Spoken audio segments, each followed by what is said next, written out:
श्री सीताराम चंद्राभ्याम नमः। अरण्यकांड दूसरा सर्ग। वन के भीतर श्री राम, लक्ष्मण और सीता पर विराट का आक्रमण। रात्रि में उन महर्षियों का आतिथ्य ग्रहण करके सवेरे सूर्योदय होने पर समस्त मुनियों से विदा ले श्री रामचंद्र जी पुनः वन में ही आगे बढ़ने लगे। जाते जाते लक्ष्मण सहित श्री राम ने वन के मध्य भाग में एक ऐसे स्थान को देखा जो नाना प्रकार के मृगों से व्याप्त था। वहाँ बहुत से रीछ और बाघ रहा करते थे। वहाँ के वृक्ष, लता और झाड़ियाँ नष्ट भ्रष्ट हो गई थी। उस वन प्रांत में किसी जलाशय का दर्शन होना कठिन था। वहाँ के पक्षी वहीं चहक रहे थे। झींगुरों की झंकार गूंज रही थी। भयंकर जंगली पशुओं से भरे हुए उस दुर्गम वन में सीता के साथ श्री रामचंद्र जी ने एक नरभक्षी राक्षस देखा जो पर्वत शिखर के समान ऊंचा था और उच्च स्वर से गर्जना कर रहा था। उसकी आंखें गहरी, मुंह बहुत बड़ा, आकार विकट और पेट विकराल था। वह देखने में बड़ा भयंकर, घृणित, बेडौल, बहुत बड़ा और विकृत वेश से युक्त था। उसने खून से भीगा और चर्बी से गीला व्याघ्र चर्म पहन रखा था। समस्त प्राणियों को त्रास पहुंचाने वाला वह राक्षस यमराज के समान मुंह बाएं खड़ा था।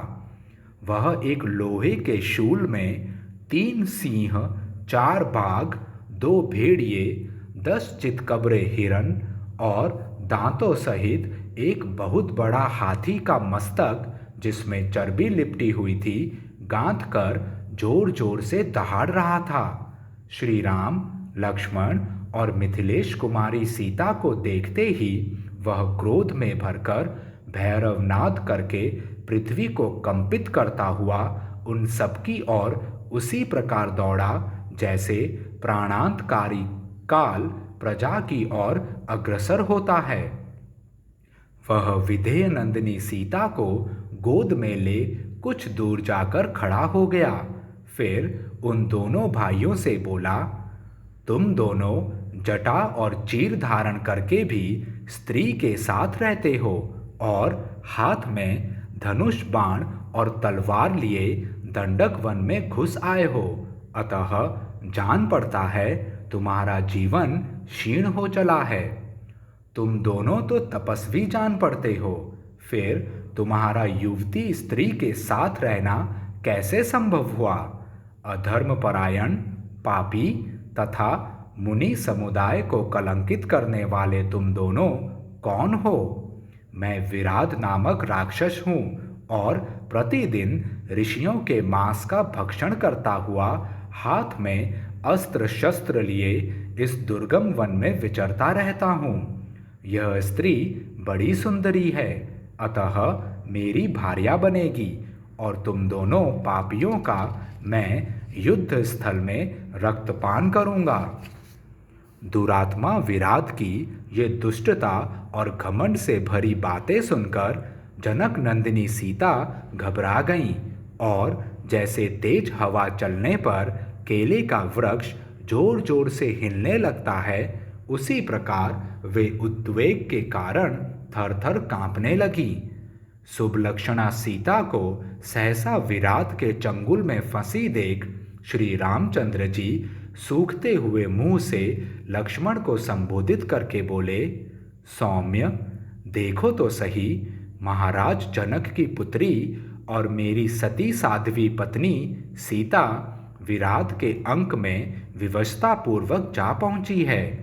अत्यंत सुख में पली हुई यशस्विनी राजकुमारी सीता की यह अवस्था, हाय कितने कष्ट की बात है। लक्ष्मण, वन में हमारे लिए जिस दुख की प्राप्ति कैकेयी को अभिष्ट थी और जो कुछ उसे प्रिय था, जिसके लिए उसने वर मांगे थे, वह सब आज ही शीघ्रतापूर्वक सिद्ध हो गया। तभी तो वह दूरदर्शिनी कैकई अपने पुत्र के लिए केवल राज्य लेकर नहीं संतुष्ट हुई थी, जिसने समस्त प्राणियों के लिए प्रिय होने पर भी मुझे वन में भेज दिया, वह मेरी मछली माता कैकई आज इस समय सफल मनोरथ हुई है। विदेह नंदिनी का दूसरा कोई स्पर्श कर ले, इससे बढ़कर दुख की बात मेरे लिए दूसरी कोई नहीं है। सुमित्रा नंदन, पिताजी की मृत्यु तथा अपने राज्य के अपहरण से भी उतना कष्ट मुझे नहीं हुआ था जितना अब हुआ है।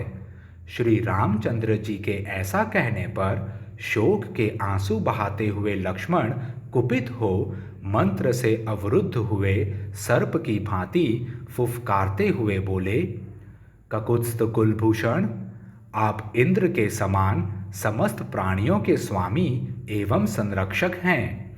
मुझ दास के रहते हुए आप किस लिए अनाथ की भांति संतप्त हो रहे हैं? मैं अभी कुपित होकर अपने बाण से इस राक्षस का वध करता हूँ। आज यह पृथ्वी मेरे द्वारा मारे गए प्राण शून्य विराट का रक्त पिएगी। राज्य की इच्छा रखने वाले भरत पर मेरा जो क्रोध प्रकट हुआ था उसे आज मैं विराट पर छोड़ूंगा, जैसे वज्रधारी इंद्र पर्वत पर अपना वज्र छोड़ते हैं।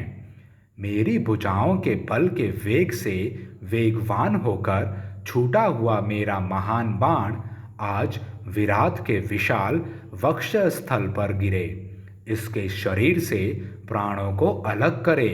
तत्पश्चात यह विराट चक्कर खाता हुआ पृथ्वी पर पड़ जाए। इस प्रकार श्री वाल्मीकि निर्मित आर्ष रामायण आदि काव्य के अरण्य कांड में दूसरा सर्ग पूरा हुआ। जय श्री राम।